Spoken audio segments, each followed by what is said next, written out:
The rain began lightly, almost invisible, as if the sky were ashamed to cry in front of so many people. Rafael Montero got out of the armored car with his jacket folded over his arm and his Italian shoes reflecting the yellow lights of the parking lot. The driver tried to open his umbrella, but he dismissed it with a short gesture, one of those that need no words. He was used to walking alone, even when surrounded by people. And, on that Thursday night, in a city that wasn't his own, all he wanted was a hot meal in silence. The restaurant was located on a discreet corner in Ouro Preto, Minas Gerais. It wasn't the kind of place Rafael usually frequented. No Michelin stars, no imported wine list, no maitre d' in a suit, just a colonial stone facade, a heavy wooden door, and a faded sign that read, Sabor da Serra, flavor of the mountains. He only went in because the hotel where he was staying had closed its kitchen early, and his advisor had recommended that place as the best option in the region. Inside, the atmosphere was warm, rustic wooden tables covered with checkered tablecloths, a strong smell of feijão tropeiro, a traditional Brazilian dish, mixed with brewed coffee and freshly baked cheese bread.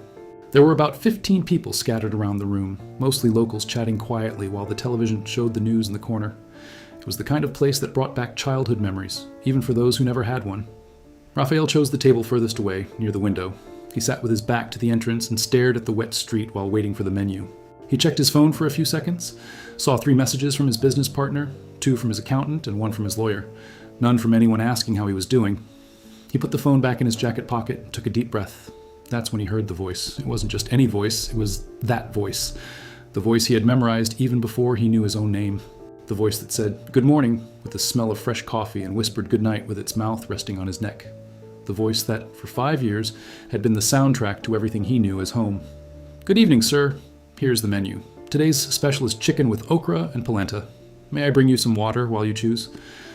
Rafael slowly raised his eyes, and the world stopped.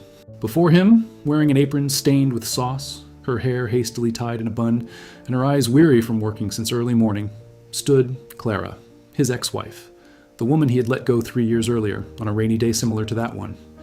But there was something more, something that made his heart plummet to a place so deep he didn't know existed within his own chest.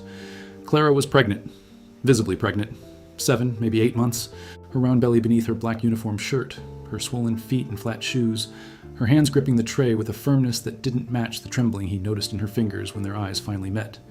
Clara recognized him too. Her eyes widened for a second, just a second, before returning to the neutral expression she seemed to have rehearsed to survive. She swallowed hard. She adjusted her apron, and she repeated, in a lower voice, "Can I bring you some water?" Rafael opened his mouth, but no sound came out. He tried again. Nothing. It was as if all the words he knew had fled at once, leaving only the weight of everything he never said when he should have said it. Clara didn't wait for an answer.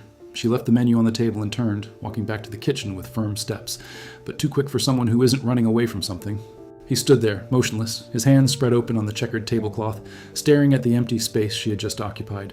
Her scent was still there, lavender and glycerin soap, the same as always, the same as when she laid her head on the pillow next to his, the same as when she cried in the bathroom thinking he couldn't hear her, the same as when she packed her suitcase and stood at the door waiting for him to say something, anything, a single word that would make her stay. He didn't say. And now, 3 years later, she was there, pregnant, waitressing tables, in a small town in Minas Gerais, and he was there, a millionaire alone, at a table for one. The irony wasn't funny. It was the kind of thing that hurts, like an open fracture that nobody sees. Rafael Montero was 38 years old and had a net worth of 140 million reais. He started from scratch, as he liked to say in interviews, although zero was a generous euphemism for the hole he was born into. Son of a laundress and a father who showed up every 2 or 3 months, smelling of cachaça and asking for money. He grew up in a 2-room shack on the outskirts of Contagem, Greater Belo Horizonte, sharing a mattress with 2 brothers and learning early on that the world owed nothing to anyone. At 16, she worked as an assistant in a mechanic's shop. At 18, she repaired cell phones at a street vendor's stall. At 21, she sold her first batch of refurbished devices to a store downtown. At 25, I already had a technology company that supplied equipment to small businesses. At 30, she closed her first $1 million contract with a national retail chain. At 30 and 5, he appeared on the cover of a business magazine with the title, "The Genius Who Rose from the Mud." Nobody in the article asked about the scar on his chin, from when his father threw a bottle at his face when he was 9 years old. Nobody asked why he didn't drink alcohol. Never. Not even a glass of champagne during New Year's toasts. Nobody asked why he slept with the hallway light on, even in his $4 million apartment, because the darkness still took him back to the shack in Kentucky and the sounds of the night that came with his drunken father opening the door. The magazine told the version the world wanted to hear, the winner's version, the clean, edited, packaged version to inspire. Nobody wanted to hear the real version, because the real version doesn't sell magazines. The real version smells of cheap liquor, fear, and a wet mattress from a child who wets the bed because they have nightmares every night. The article talked about his strategic vision, his negotiating skills, his unwavering discipline. It didn't talk about the price he paid for all of that. It didn't talk about the nights he worked until 3 a.m. while Clara slept alone in the double bed. It didn't talk about the wedding anniversaries he forgot, the dinners that went cold, the trips she planned and he canceled with a text message. It didn't talk about the day she lost an 11-week-old baby, and he was in a meeting in Sao Paulo, and when he returned 2 days later, he found her sitting on the floor of what would have been the nursery, hugging a teddy bear she had secretly bought. He didn't talk about any of that, because nobody asked, and because he never offered. Clara had been the first person to believe in him when he was nothing. They met when he was 23 and she was 20. He repaired cell phones at his stall on Rua Sao Paulo in downtown Belo Horizonte. She passed by there every day on her way to nursing school, always with a backpack that was far too heavy for her body. Small, always with a smile that seemed to have been placed there on purpose to brighten up that gray patch of sidewalk. He didn't try to start a conversation. He wasn't that type. But one day she dropped her cell phone, the screen cracked, and she came back crying because she didn't have the money to fix it and needed the phone for her college work. He fixed it for free. She came back the next day with a jar of Brigadeiro, a Brazilian chocolate fudge that her mother had made. He said it wasn't necessary. She said she knew, but wanted to thank him anyway. That's how it began.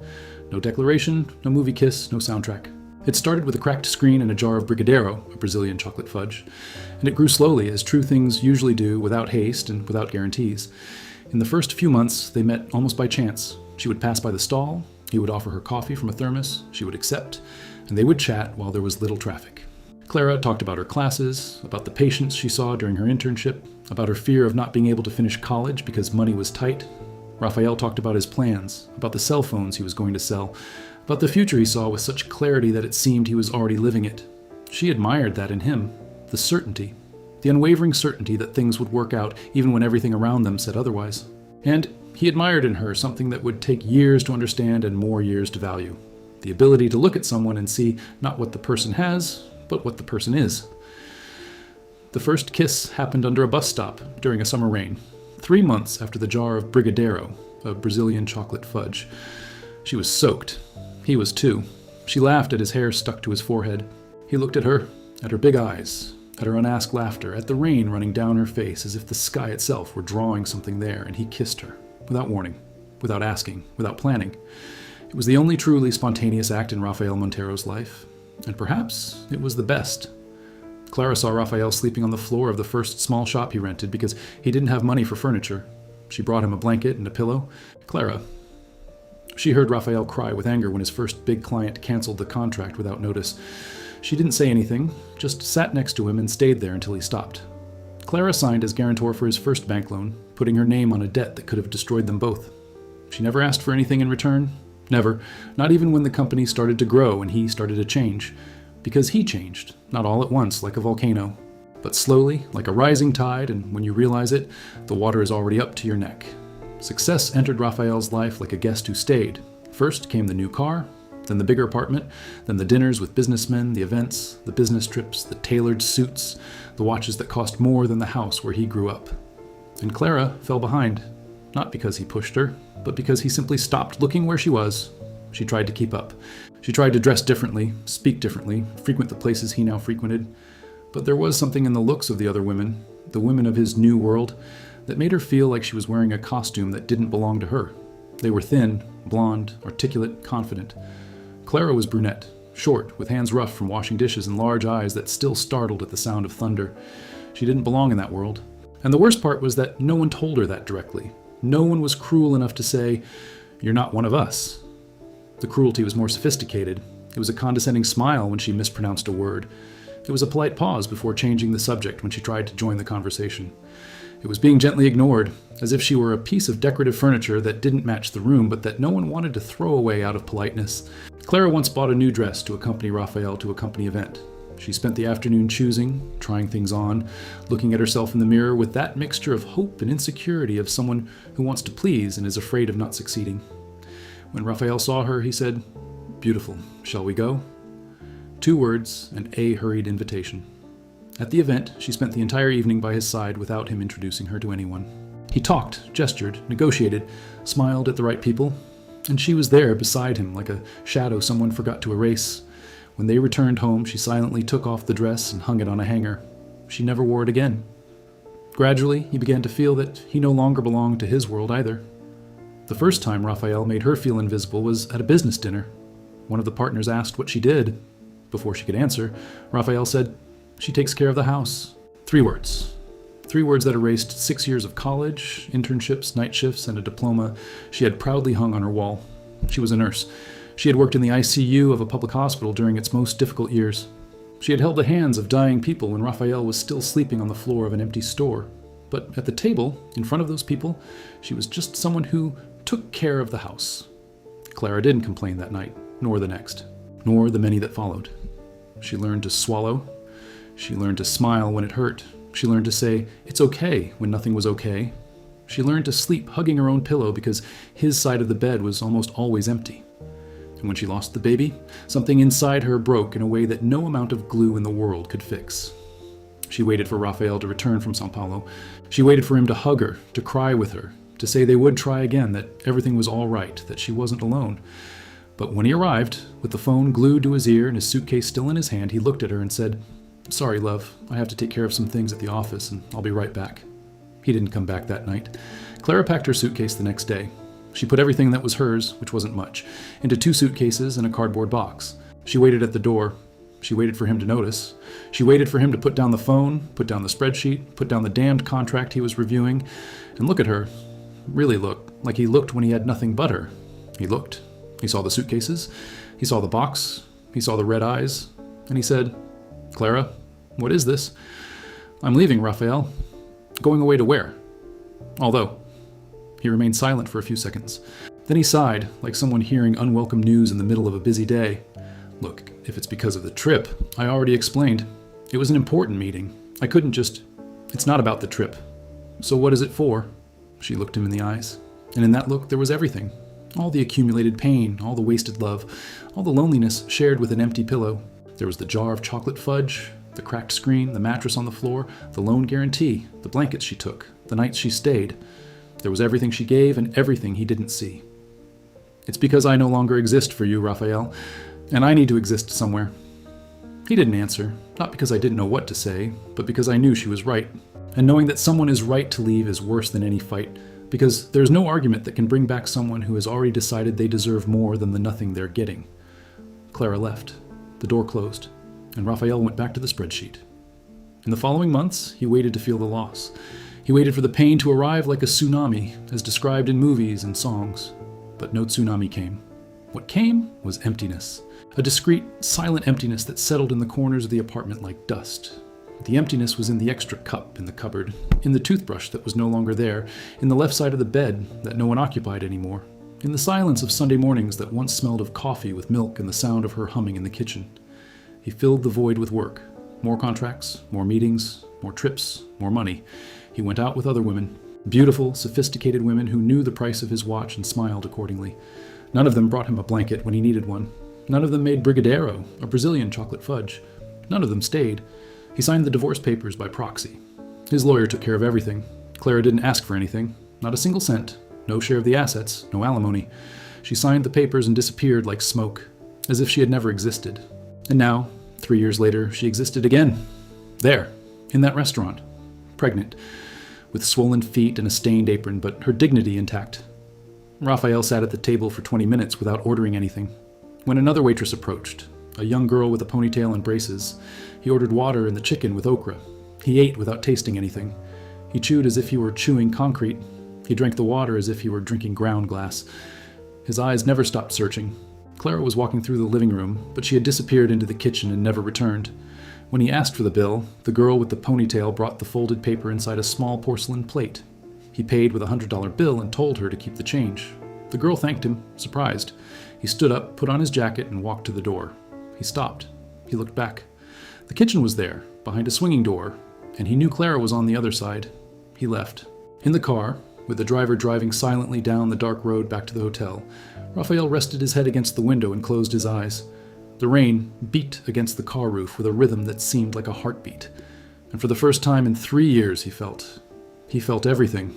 He felt as if someone had opened a dam inside his chest and all the pent-up water was now flooding every corner of his body. He didn't cry. Rafael Montero didn't cry. He had learned at age 7 that crying solved nothing. When his father beat him and his mother said, "Swallow your tears, my son, crying doesn't fill your stomach." So he swallowed them. He swallowed them that night and every other night. He swallowed them until he forgot he had tear glands. He swallowed them when he lost his first job, when his first business partner betrayed him, when the bank threatened to seize the store, when his mother called asking for money with a voice choked with emotion, the voice of someone too proud to ask, but too needy not to ask. He swallowed them every time life got tough because he learned that swallowing is what men do, especially men who came from where he came from. But that night, in the back seat of that armored car that cost more than the entire restaurant, he felt all the tears he had swallowed over 38 years trying to escape at once. He didn't sleep that night. He sat on the hotel bed in the dark, staring at the wall. The room was beautiful, colonial decor, linens, Egyptian cotton beds, a fully stocked minibar, and suddenly it all seemed obscene. The comfort seemed obscene. The softness of the sheets seemed obscene. He was there, enveloped in luxury, while Clara was in a 2-room house with swollen feet and aching back, carrying a whole life inside her belly and trays in her hands. She thought of Clara, of her belly, of the father of that child, of the life she was living without him, of the fact that she was waiting tables while 8 months pregnant, while he was staying at a hotel that charged 1,200 Ries a night. What happened to her? Why was she there? Why wasn't she a nurse? Who was her father? Did he treat her well? Was she happy? The questions swirled like blades inside his head, cutting from within. The following morning, Raphael had a meeting with representatives from a local mining company. It was the reason for the trip, a contract to supply technology for environmental monitoring. Millions involved. The kind of meeting that, under normal circumstances, would occupy every cell of his brain. But that morning, sitting before men in ties and graphs projected on the wall, all he saw was Clara, the stained apron, the swollen feet, the tired eyes that, for a second, widened at the sight of him, before closing again like a door. The meeting ended with handshakes and professional smiles. Raphael left the building and, instead of returning to the hotel, told the driver, "Take me to that restaurant from yesterday." The driver glanced in the rearview mirror, confused. It was 11 in the morning. The restaurant probably wasn't even open, but he didn't question it. Drivers of wealthy men learn early on that asking is more dangerous than obeying. Sabor da Serra was open, less busy than at night, but open nonetheless. The smell of lunch already filled the dining room. Rice, beans, sautéed kale, pork rinds. Raphael went in and chose the same table as yesterday. He sat down and waited. This time it was Clara who came. She stopped in front of the table with the order pad in her hand, her gaze fixed on the paper, as if she didn't want to risk looking at it. "Good morning. Today's special is pork loin with tutu, a type of bean stew, and kale. Would you like some?" "Clara?" She gripped the pencil tightly. He saw the knuckles of her fingers turn white. "I'm a waitress here, Raphael. If you want to order, I'll write it down. If not, there are other tables available." Her voice was firm, but he recognized that firmness. It was the same firmness of someone holding a cracked glass with both hands to prevent the water from spilling. At any moment it could shatter. "I want the dish of the day," he said quietly, "and I want to know how you are." "I'm fine. The dish will be ready in 15 minutes. She turned and walked away. He stared at her back, the knot of her apron tied tight above her waist, the belly she carried with an elegance that shouldn't be possible for someone carrying so much weight. And he wasn't just talking about the pregnancy. The dish arrived in the hand of the girl with the ponytail. Clara didn't return to that table. Raphael ate slowly, paying attention to each bite as if trying to memorize the taste, as if that simple food contained some message he needed to decipher. He remained until after lunchtime, when the dining room emptied out and the waitresses began cleaning the tables. That's when he heard a conversation coming from the kitchen that he wasn't supposed to hear. "Clara, sit down for a bit, girl. Your ankle is swollen like that and you want to be carrying a tray?" It was a female voice, older, probably the restaurant owner or the cook. "I'm fine, Dona Nilda. I need to finish." "You need to sit down. The baby needs you to sit. You've worked too hard today." "If I sit down, who will serve the table at the back?" "Jessica will answer the door. Sit down. Eat something. You barely had lunch." There was a pause, then the sound of a chair being pulled out. And then a sigh. A long, deep sigh, the kind that carries the weight of an entire day or an entire life. Raphael closed his eyes. That sigh. He knew that sigh. It was the same one Clara let out when she thought he was asleep. the sigh of someone too tired to complain and too strong to give up. He left the money on the table and went out, but he didn't return to the hotel. He stood on the sidewalk in front of the restaurant, under the awning, looking at the cobblestone street and thinking about what to do.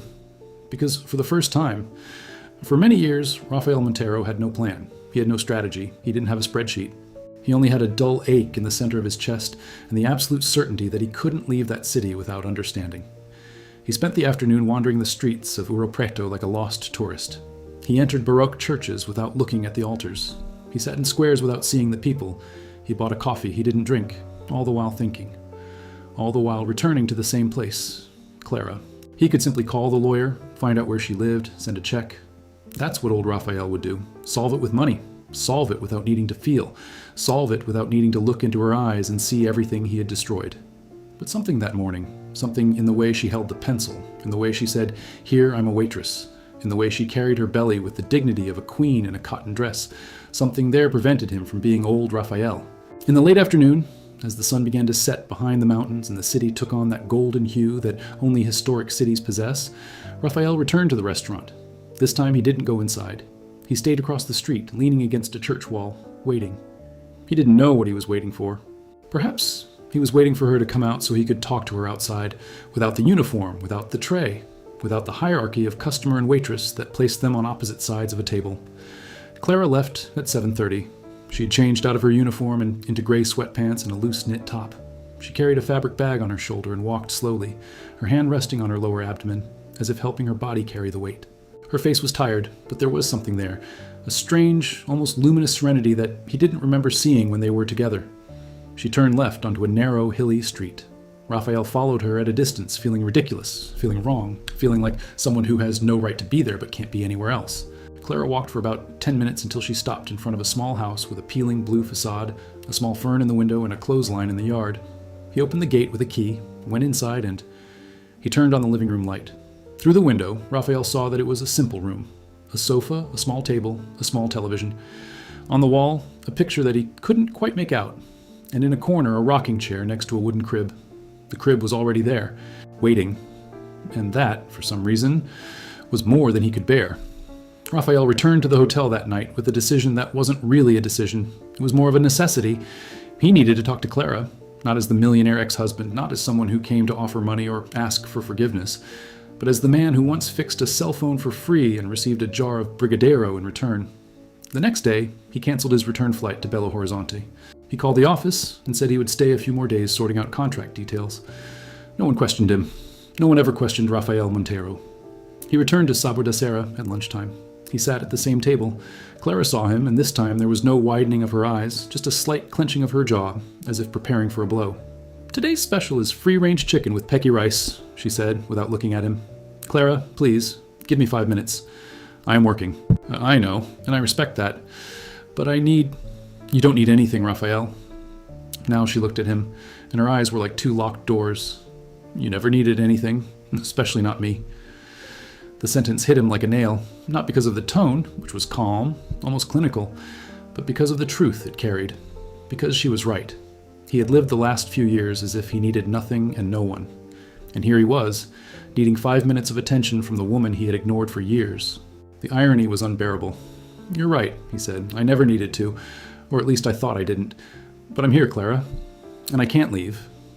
She stood still for a few seconds, looking at him as if trying to decide whether to open a door or lock it with another key.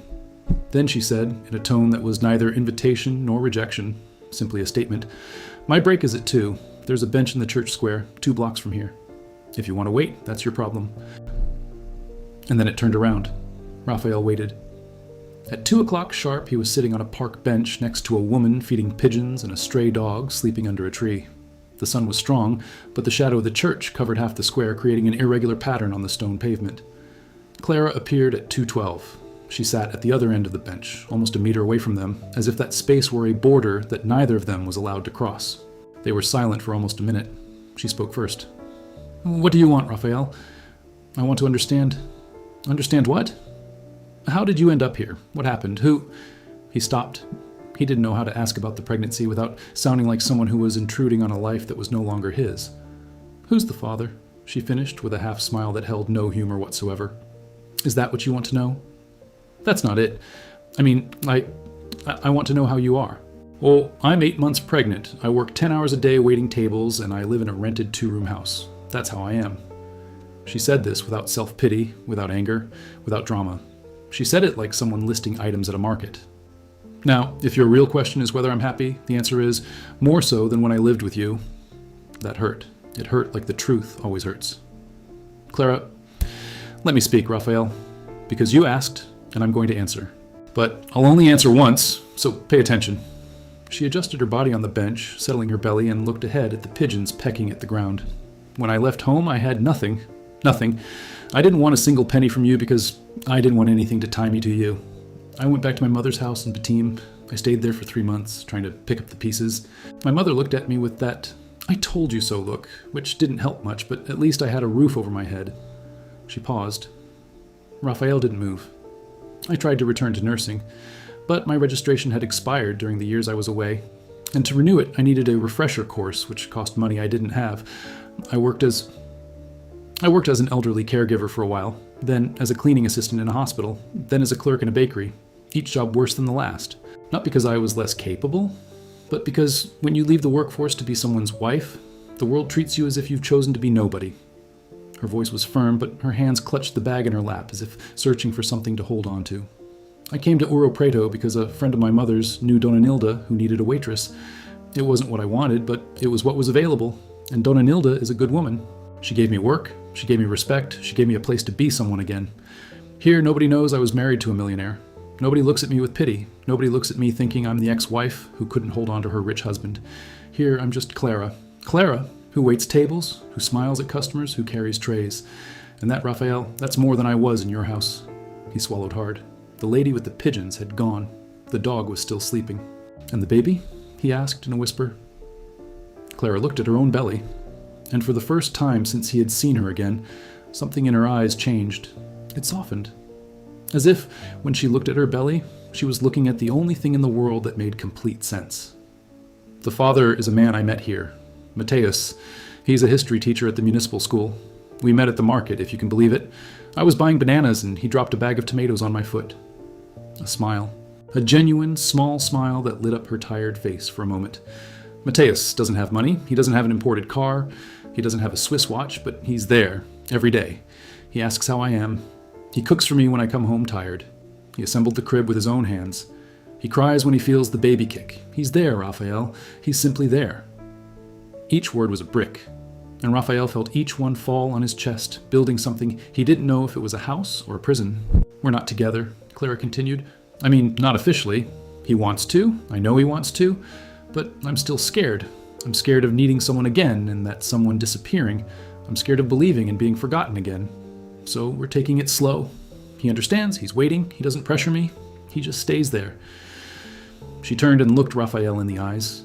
And in that look, there was something he hadn't expected. There was no hatred. There was no resentment. There was no revenge. There was only the frightening clarity of someone who had already been through the worst and discovered that she had survived. So that's it, Raphael.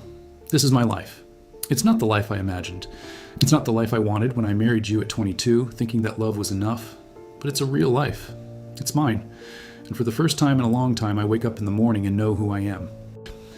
She stood up, adjusted her bag on her shoulder, and looked at him one last time. I don't hate you. I don't have the energy for that. And honestly, hate is a luxury a pregnant woman working 10 hours a day can't afford. She said it with a lightness that wasn't humor, it was armor. But I don't need you anymore. Not anymore. And if you came here out of pity or guilt or because you saw your pregnant ex-wife serving tables and felt you should do something to ease your conscience, you can leave with a clear conscience. I chose this life, and it's mine. She made to get up, but stopped. She looked at her own hands, at the burn marks from the hot pan on her wrists, at her short, unpainted nails. Hands that had once been soft and well cared for. Hands that now had calluses and small scars, and a strength that came from carrying their own weight without anyone's help. You know what's funniest, Raphael? When I left your house, I thought I was going to die, not literally, but inside. I thought that without you, I was nothing, because for years you treated me as if I were nothing. And when you treat someone as if they're nothing for long enough, they start to believe it. But then I came here, and I carried my first tray, and I served my first customer, and I received my first "thank you, miss" from a gentleman who didn't even know my name. And in that thank you, there was more recognition than in 5 years of marriage with you. So, no, I don't need you to fix anything. I've already fixed myself. And he left. He walked back to the restaurant with the same firm steps of someone carrying the weight of the world on their shoulders and refusing to bend their spine. Raphael stayed on the bench. He stayed there for a long time. The sun changed position. The shadows moved. The dog woke up, yawned, and went back to sleep. And he stayed there, hands on his knees and eyes fixed on the ground, trying to process something that no spreadsheet, no contract, no financial statement could quantify: the weight of having been the cause of pain for someone who had only given him love. That night, Raphael didn't return to the restaurant. He stayed in his hotel room, sitting in the armchair by the open window, listening to the church bells ringing every hour. He thought about the life he had built. 140 million rees, 3 companies, 2 apartments, an armored car, a reputation as a genius, and a double bed that only he occupied. She thought of Clara, of the house with the peeling blue facade, of the wooden crib in the corner of the room, of the man who dropped a tomato on her foot and who assembled the crib with his own hands, of the man who was there. He thought about what it meant to be there. The brutal simplicity of that expression, to be there, present, available, visible, everything he wasn't. He thought about the baby they lost, about the 11 weeks that existed and then ceased to exist. He thought about the room that was supposed to be a nursery and became a storage room. He thought about Clara sitting on the floor, hugging her teddy bear. He thought about himself in a meeting room in Sao Paulo, discussing contractual clauses while the woman he had sworn to love was bleeding, in body and soul, 600 kilometers away. He thought about the day she left, the door that closed, the sound of that door, the silence that followed, the fact that he went back to the spreadsheet, to the damned spreadsheet, as if a spreadsheet could replace the warmth of someone who loved you. Shame arrived like a wave, not the public shame of scandal and headlines, but the intimate shame, the kind that only exists between you and the mirror. The shame of realizing you were the villain in a story where you thought you were the hero. The shame of understanding that all your intelligence, all your strategic vision, all your negotiating skills were useless when it came to the only thing that truly mattered: being human. Rafael Montero, the genius who rose from the mud, cried that night. For the first time since he was 7 years old. He cried, sitting in an armchair in a luxury hotel in Ouro Preto, alone, his face in his hands and his whole body trembling. He cried for Clara. He cried for the baby they lost. He cried for the door that closed. He cried for the spreadsheet. He cried for all the nights she slept alone. He cried for all the dinners that went cold. He cried for all the times she said, "It's okay." And he believed her, because believing was easier than really asking. He cried for himself, for the boy who was beaten by his father and swallowed his tears, for the boy who slept on the floor of an empty shop, for the boy who swore that if he became rich, he would never feel pain again, and who discovered, 30 years later, pain doesn't care about the balance in your bank account. The next day, Raphael woke up with swollen eyes and a strange clarity of mind, the kind that only comes after crying all that needed to be cried. He showered, put on simple clothes, jeans and a shirt, no jacket, no watch, and left the hotel on foot. He walked through the streets of Ouro Preto without an apparent destination, but his feet carried him, as if they had a memory of their own, to the restaurant. He didn't go in through the front door. He went around to the side alley and found the back door, which led to the kitchen. It was ajar. He heard the clatter of pots and pans, the hiss of oil, and a deep female voice singing an old Roberta Miranda song. "Excuse me," he said, knocking lightly on the door. The singing stopped. A robust woman, with short hair and a flowered apron, appeared in the doorway with a wooden spoon in her hand, and an expression that mixed curiosity and suspicion. "Yes? Are you Mrs. Nilda?"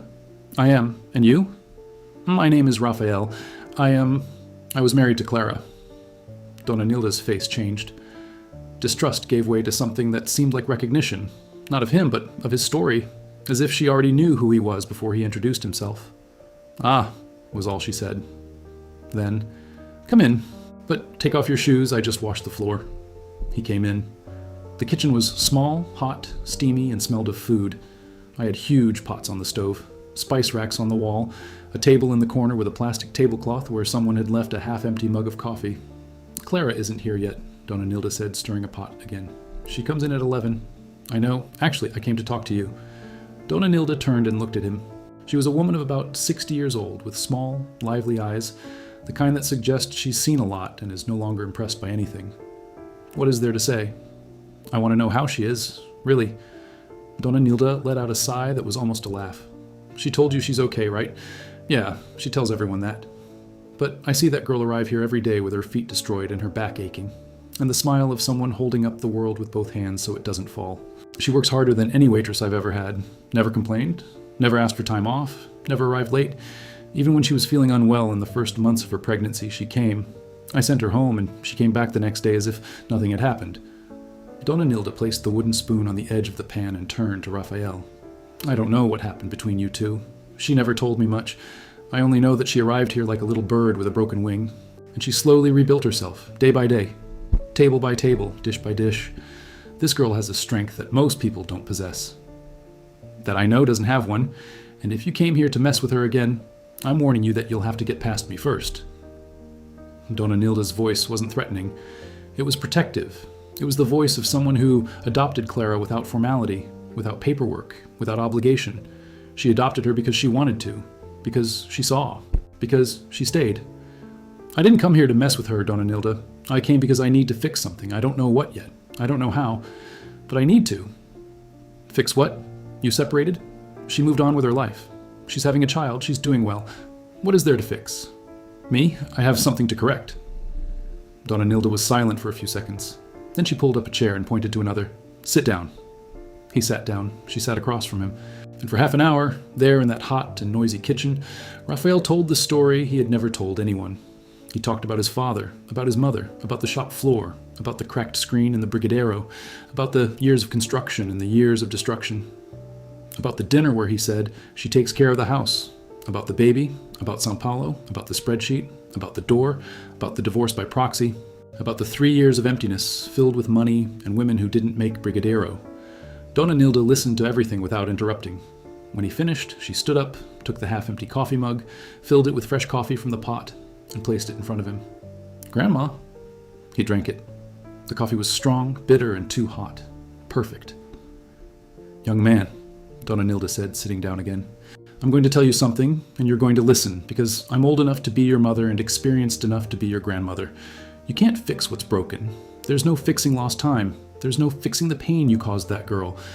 What you can do is not repeat it, and maybe, God willing, be a better person than you were. But how? How do I do that? Start by staying close without wanting anything in return, without wanting forgiveness, without wanting relief, without wanting her to say that everything is all right. Stay close because it's the right thing to do, not because it eases your pain. Clara is not a remedy for your guilt. She's a person who deserves peace. If you can contribute to that peace without disrupting her life, contribute. If you can't, leave and let her be. Raphael finished his coffee. He handed back the mug and said, I'm going to stay. In the days that followed, Rafael Montero did something he hadn't done since his days as a street vendor. He stayed. Not like the generous millionaire who shows up, signs a check, and leaves. He stayed like someone who doesn't quite know what he's doing, but knows he needs to be there. He returned to Sabor da Serra every day. He had lunch and dinner there, always at the same table, always ordering the dish of the day, always leaving a generous but not exorbitant tip. Donna Nilda warned him that excessive tips would draw attention and make Clara suspicious. He started chatting with Donna Nilda in the kitchen before the restaurant opened. He brought fruit from the market, he fixed a dripping faucet, he changed a burnt-out light bulb in the sink. Small things, things anyone would do for a neighbor. Clara watched him suspiciously. She didn't speak to him beyond what was necessary. Good evening. Here's your plate. Would you like more water? Waitress phrases. Phrases of someone who politely maintains a distance. But he noticed small changes. On the 3rd day, she didn't look away when he said thank you. On the 5th day, she left a coffee on his table without him asking. On the 7th day, when a heavy rain started and she left the restaurant without an umbrella, he offered her his. She hesitated, looked at the sky, looked at him and said, I'll return it tomorrow. It is not necessary. I'll give it back. And he returned it. The next day, perfectly folded, left on his desk before he arrived, like the jar of Brigadero. A gesture of exchange that wasn't an obligation, but a choice. On the 10th day, something changed. Raphael was at the restaurant during lunchtime when he saw Clara leaning against the wall, grimacing in pain. She put her hand on her lower back and took a deep breath. No one in the dining room noticed, because pregnancy pain is invisible to those who aren't paying attention. But he was paying attention. He was paying attention in a way he never had before. He stood up, went over to her, and said softly, Sit at my table, I'll serve you. She looked at him as if he were speaking another language. Are you going to wait tables? I used to be a waiter, in a bar in downtown Contagion when I was 16. I know how to carry a tray. Raphael, stop it. Oh, Clara, you're in pain. Sit down, I'll take care of it. Mrs. Nilda won't mind. You don't work here. Then hire me for an hour. She almost smiled. Almost. The corner of her mouth moved 0.5 millimeter before she regained control. But 0.5 millimeter was enough. "You're impossible," she said. "I know. Sit down." She sat down. He grabbed the apron that was hanging behind the kitchen door, tied it around his waist, and served 3 tables for the next hour. He got 1 order wrong. He spilled a glass of juice. He got a scolding from Dona Nilda that made him feel like an intern on his first day. But Clara remained seated, feet up on a chair with a glass of water with lemon that Dona Nilda had brought her, and for the first time in 10 days, her gaze toward Raphael wasn't one of distrust. It was one of astonishment. The kind of astonishment that happens when something you thought impossible happens right in front of you. That night, as he was leaving the restaurant, Clara appeared at the door. "Raphael," he turned around. "Thank you for the table, for the apron." "You don't need to say thank you." "Yes, I do." She crossed her arms over her stomach. "You know what's strange? 3 years of marriage to you, and I've never seen you carry a tray. It took me leaving you for you to discover you have 2 arms. He laughed. A small, genuine laugh that came from a place he thought had dried up. "Clara, I want to tell you something. And I'm not asking for anything. I'm not asking for forgiveness. I'm not asking for a second chance. I'm not asking for anything. I just want to say..." She waited. "I was the worst husband a woman like you could have had. I ignored you, diminished you, made you invisible. I reduced you to a sentence at a dinner table. I wasn't there when you needed me most. I didn't hold your hand when our..." His voice broke. He breathed. "When we lost our son, I didn't hold your hand. I was in a boardroom discussing clauses while you were alone on the floor of an empty room. And when you left, I went back to a spreadsheet. A spreadsheet, Clara. I chose a spreadsheet instead of chasing after you." He paused. She said nothing. But her eyes were moist, and the arms that had been crossed over her stomach tightened a little more. "I didn't come here to ask you back. You moved on. You found someone who's there, and he deserves you more than I ever deserved. I came here because I needed you to know that I know. I know what I did. I know what I lost. And I'm sorry.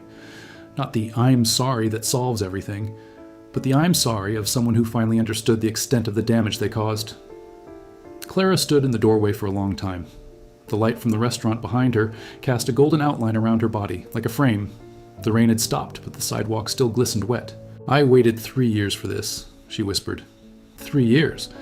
Not because I wanted to hear an apology, but because I wanted to know that I wasn't crazy, that the pain I felt was real, that I didn't make it up, that someone inside also knew they were wrong. A tear rolled down her face, just one. She wiped it away with the back of her hand and said, "Now I know, and now I can keep this to myself and truly move on." She went into the restaurant and closed the door. Raphael stood on the wet sidewalk, motionless, his heart pounding at a rhythm he didn't recognize. It wasn't relief. It wasn't forgiveness. It was something more difficult than both. It was acceptance. The acceptance that some things can't be fixed, only acknowledged.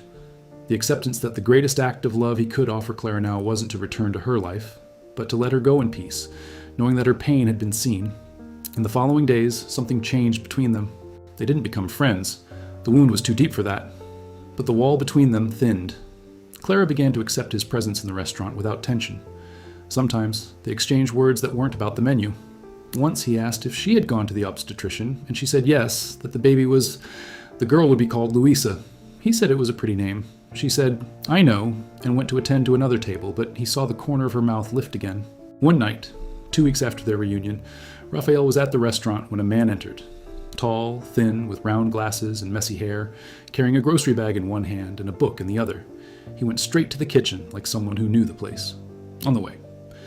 Minutes later, he came out with Clara, helping her put on her coat and carrying her bag on his shoulder, along with the shopping bag. Matthew. Raphael watched the two of them leave together. He saw Mateus place his hand on her back, with a gentleness he recognized as the kind of touch that asks for nothing, it only offers. He saw Clara say something that made Mateus laugh. He watched the two of them disappear down the narrow street, side by side, walking slowly, at her pace. He watched until they turned the corner and disappeared. And he noticed something that pierced him more than any words.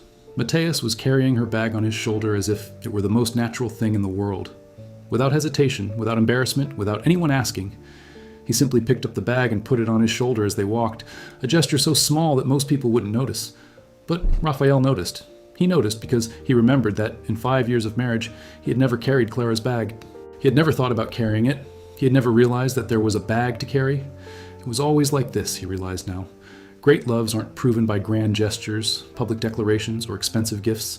Great loves are proven by invisible things, by the bag someone carries without you asking, by the tea that appears on the bedside table, by the crib assembled with patience and crooked nails, by the hand that touches the back of someone tired, not to ask for anything, but to say, without words, I am here, I see you, you're not alone. Raphael wasn't a bad man. He knew that now, with the painful clarity that only distance brings. He wasn't bad. He was blind. Blind to the blindness of those who have spent so much time fighting to survive that they've forgotten how to live. Blind to the blindness of those who confuse success with worth and movement with presence. He'd spent his whole life running, and now he realized he'd run to the wrong place. And at that moment, sitting at the table with an empty plate and a crumpled napkin, Rafael Montero understood something that no MBA, no business book, no success mentor had ever taught him. That the greatest proof of love is not conquering, but letting go. It's not being the center of attention, but getting out of the way. It's not being the hero of the story, but accepting that the story isn't yours. He paid the bill. He left a tip. And on the little note he wrote on the napkin, he simply wrote, "For Luisa, because every beginning deserves to be celebrated." Along with the note, she left an envelope. Inside the envelope, there was no check, no credit card, no bank transfer. There was a 3-page letter handwritten with the crooked handwriting of someone who hasn't written by hand in years. The letter was addressed to Luisa, the daughter Clara was expecting. He wrote about her mother, about who Clara was before he met her, and about who she became despite him. He wrote about kindness, about strength, about the dignity of carrying a tray with a straight spine when the whole world is pushing you down. He wrote that Luisa was coming into the world in the arms of the bravest woman he had ever known, and that this, in itself, was the greatest inheritance anyone could receive. At the end of the letter, he wrote, "I'm not your father. I'm nobody in your life. But if one day someone tells you that your mother wasn't enough, know that she was. She always was. The problem was never her. The problem was those who couldn't see it." Raphael left the restaurant that night for the last time. The next morning, he checked out of the hotel and returned to Belo Horizonte. In the car, with the mountain road unfolding like a dark ribbon between green hills, he thought about everything. He thought about Clara, about Dona Nilda, in Mateus, in Luisa. She thought of the hot kitchen, the bitter coffee, the apron she wore for an hour. She thought of the rain, the returned umbrella, the half smile.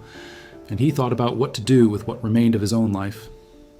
3 months later, Clara received a letter at the restaurant. It was a large brown envelope with a notary's stamp.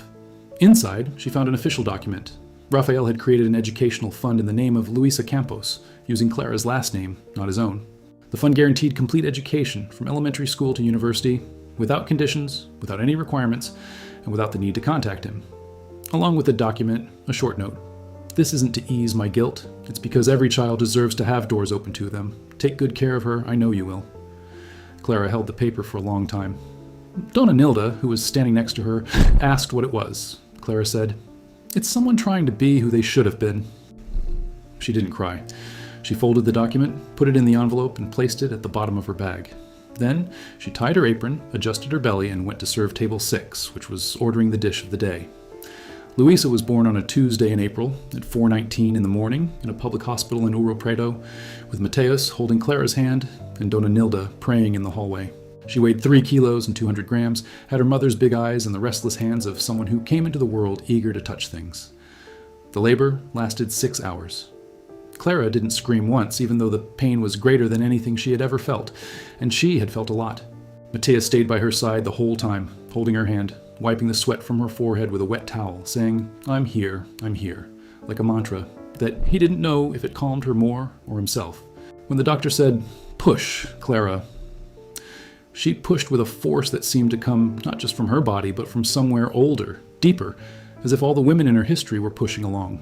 Her mother, her grandmother, her great-grandmother, all the women who carried children and pain and hope in the same tired arms. And when Luisa cried for the first time, that sharp, indignant cry of someone who has just been torn from the only warm and safe place she knew, Clara felt something that no word in any language could describe. It wasn't happiness. Happiness is too small a word for what happens when a woman broken by life holds in her arms the proof that life hasn't finished giving what it had to give. It was completeness. It was arrival. It was the sound of a door that doesn't close but opens.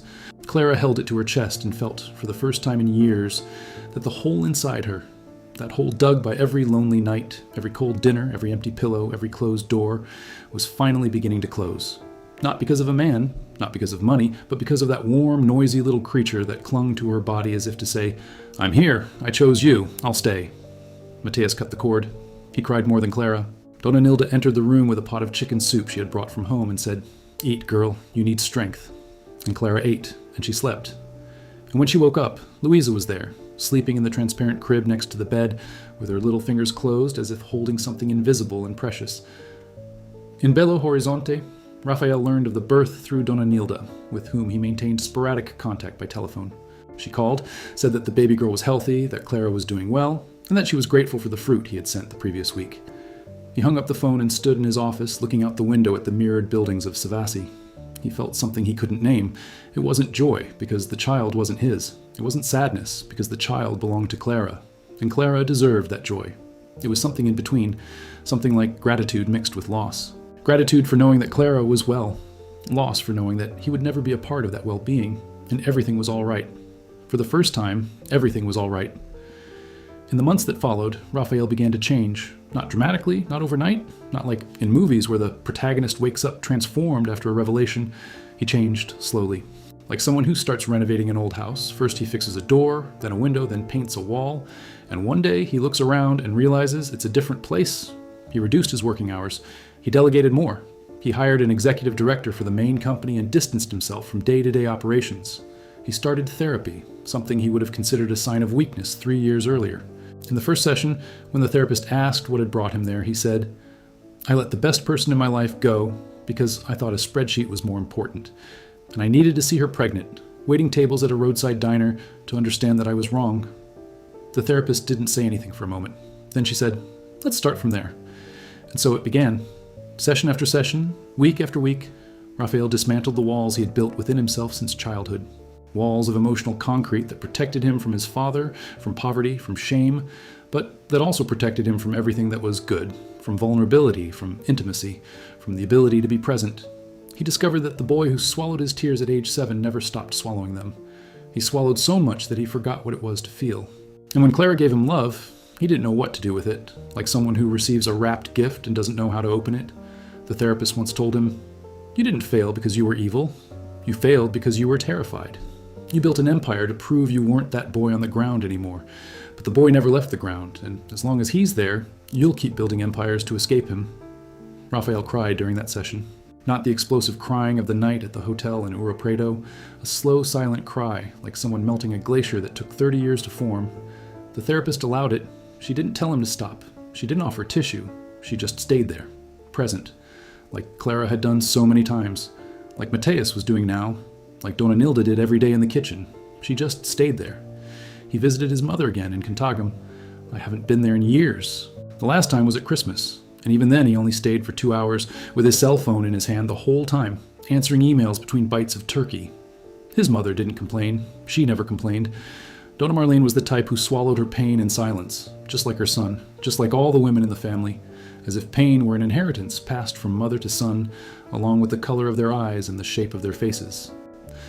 He found her aged, with rougher hands and whiter hair, but with the same hard look of someone who had learned that life gives nothing for free. The house was the same. The plastic sofa, the picture of Our Lady on the wall, the old television in the corner, the smell of pine-scented disinfectant mixed with beans cooking on the stove. Everything in the same place. As if time had passed outside but had stopped inside, waiting for someone to return. She greeted him with a cup of coffee and a scolding, "You disappeared, boy. I thought you were dead." He hugged her. She was stiff at first, awkward, because they weren't used to hugs in that family. Hugs were something they saw on television, in soap operas, between people who had the time and permission to feel. In their family, feeling was dangerous. Feeling meant letting their guard down. Feeling meant letting the tears out, and the tears couldn't come out because crying doesn't fill a stomach. But he hugged her anyway, and she softened. Slowly, like ice melting in the sun, she softened. And she stayed there, in the hug, for a time that neither of them could remember. She recounted. And when they parted ways, her eyes were red, but she didn't say anything about it. She just adjusted her hair and said, "Sit down, the beans are almost ready." He sat down, and while eating rice and beans at his mother's Formica kitchen table, with the ceiling fan spinning and a soap opera playing in the background, Raphael felt something he hadn't felt in a long time. Belonging. Not the belonging of gala events and boardrooms, but the primal, visceral belonging of being in the place you came from. Eating the food that shaped you, looking into the face of the person who brought you into the world. The belonging of someone who doesn't need to prove anything to anyone because they are in the presence of someone who has known them since before they were anyone. He began investing in social projects, not as superficial philanthropy, not as an image strategy, but because he understood that money that doesn't serve to build something human is just paper with numbers. He financed a daycare center in Contagium. He sponsored scholarships for the children of washerwomen, like his mother was. He created a microcredit program for women entrepreneurs in underprivileged communities. He didn't put his name on anything. He didn't give interviews. He didn't appear in magazines. He did it quietly, as Clara would have done. And a year after their reunion in Ouro Preto, one afternoon in October, Rafael received a message on his cell phone. It was from an unknown number. The message contained only a photo. In the photo, a baby with big eyes held a teddy bear, sitting on the lap of a beautiful, tired, smiling brunette woman. Behind them, a man with round glasses smiled like he'd just won the lottery. And the caption consisted of 4 words. Luisa says thank you. Clara. Rafael stared at the photo for a long time. He looked into Luisa's eyes, which were Clara's eyes. He looked at Clara's smile, which was the A smile he hadn't seen since the days of the little stall on Rua São Paulo. He looked at Mateus, the man who was there, who stayed, who assembled the crib with his own hands, who dropped tomatoes on her foot and transformed that into the beginning of something real. And she smiled. A smile that was neither happy nor sad. It was the smile of someone who understood, of someone who finally understood that love is not possession, not conquest, not a trophy. Love is presence. It's a cradle built with your own hands. It's strong coffee in a warm kitchen. It's staying when it's easier to leave. It's being there. Simply being there. Rafael saved the photo. He put his cell phone away. And he went back to life. Not the life he had before. That life of spreadsheets and suits and empty beds. But a new life. A life under construction. A life that wasn't perfect, nor complete, nor cinematic. But it was real. And it was his. He never remarried. Not because he had closed his heart. Therapy had taken care of opening the locked doors. But because he hadn't yet found someone who would make brigadeiro, a Brazilian chocolate fudge, in a plastic container and bring blankets to an empty store. Maybe he would, maybe not. And for the first time in his life, he was at peace with the maybe. He learned that not everything needs a plan, a goal, a deadline. Some things simply happen when we stop running and let life arrive. He kept in discreet contact with Dona Nilda, who became a kind of distant advisor. He would call every 2 weeks, asking about the restaurant, her health, and business. Dona Nilda would tell him the news. The roof that needed fixing, the new chicken recipe that the customers loved, the soap opera she was watching. She never talked much about Clara, unless he asked. And when he did ask, the answer was always the same. She's fine, young man. She's really fine. There were nights, however, when the apartment became too quiet and the ghosts returned. Nights when he found himself looking to the left side of the bed and seeing like a mirage the imprint of the body, Clara's voice on the mattress. Nights when he would wake up at 3 a.m. and go to the kitchen to make coffee he wouldn't drink, just to hear the sound of something happening. The water boiling, the spoon tapping on the cup, anything to fill the void. On those nights, he would open his phone and look at Louisa's picture. Her big eyes, the teddy bear, Clara's smile. And he remembered that if he couldn't undo the past, he could at least not waste the present. And so the months turned into years. And Rafael Montero, the genius who rose from the mud, the man who appeared on the cover of a magazine, the millionaire who walked into a restaurant and saw his pregnant ex-wife serving tables, gradually became someone he never imagined he would be. An ordinary man. A man who visits his mother on Sundays, who finances daycare centers without putting his name on the facade, who cries in therapy, who carries his mother's purse when they go to the market together, who learned, late but learned, that a person's worth is not measured by their bank balance but by their ability to be there when someone needs them.